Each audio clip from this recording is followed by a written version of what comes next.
എല്ലാവർക്കും ജോഷു ആൻഡ് പൊന്നൂസ് വ്ലോഗിലേക്ക് സ്വാഗതം. അപ്പോൾ നമ്മളിന്ന് വന്നിരിക്കുന്നത് ആലപ്പുഴ കോൺവെൻറ്റ് സ്ക്വയറിലുള്ള ഒരു ഫ്രൈഡ് ചിക്കൻ ഷോപ്പിലാണ്. അപ്പോൾ നമുക്ക് നേരെ വീഡിയോയിലേക്ക് കിടക്കാം. അപ്പോൾ നമ്മളിന്ന് വന്നിട്ടുള്ളത് ദ ക്രിസ്പി ഹൗസ് എന്നൊരു ഷോപ്പിലാണ്. ഞങ്ങളിവിടെ ആദ്യമായിട്ടാണ് വരുന്നത്. അപ്പോൾ ഞങ്ങളിതേ ഇവിടെ ഓർഡർ ചെയ്യാനായിട്ട് ഇവിടെ ഇരിക്കുവാണ്.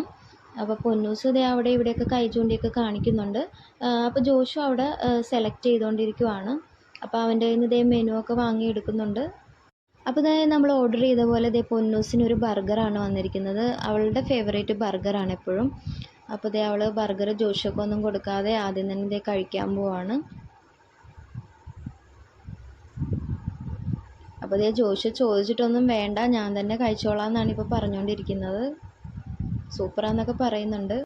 ജോഷു ഒത്തിരി ചോദിച്ചുകൊണ്ട് ലാസ്റ്റ് ദേ അവന് കഴിക്കാനായിട്ട് ബർഗർ കൊടുത്തിട്ടുണ്ട്. അപ്പോൾ അവനും അതിഷ്ടമായി. സാധാരണ അവന് ബർഗർ ഇഷ്ടമല്ല, പക്ഷേ ഇത് നല്ല ടേസ്റ്റ് ഉണ്ടെന്നാണ് പറയുന്നത്. അപ്പോൾ ഇതേ ഞങ്ങൾ ഓർഡർ ചെയ്ത ഫ്രൈഡ് ചിക്കനൊക്കെ ഇവിടെ എത്തിയിട്ടുണ്ട്. അന്ന് സൺഡേ ആയതിനാൽ നമുക്ക് അവിടെ ഓഫറും കാര്യങ്ങളൊക്കെ ഉണ്ടായിരുന്നു. അപ്പോൾ അതനുസരിച്ചിട്ടാണ് ഞങ്ങൾ ഓർഡർ ചെയ്തത്. അപ്പോൾ ഇതേ ആദ്യം തന്നെ നമ്മുടെ ജോഷു കഴിക്കാൻ പോവാണ്. എങ്ങനെയുണ്ടെന്ന് ടേസ്റ്റ് ചെയ്തിട്ട് പറയാമെന്നാണ് അവൻ പറഞ്ഞുകൊണ്ടിരിക്കുന്നത്. ജോഷുക്ക് ലെഗ് പീസാണ് ഇഷ്ടം, അതുകൊണ്ട് അവൻ ആദ്യം എടുത്ത പീസ് മാറ്റി അവൻ ലെഗ് പീസ് കഴിക്കാൻ പോവാണ്. അപ്പോൾ ഇതേ ഞാനും പൊന്നുമൊക്കെ ടേസ്റ്റ് ചെയ്ത് നോക്കുവാണ്. അത്യാവശ്യം നല്ല ടേസ്റ്റോടുകൂടിയ ഒരു ഫ്രൈഡ് ചിക്കൻ തന്നെയായിരുന്നു.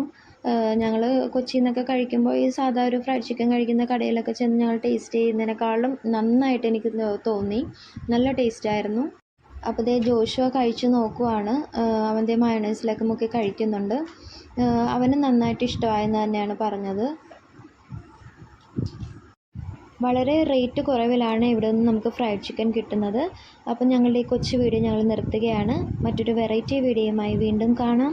ബായ്.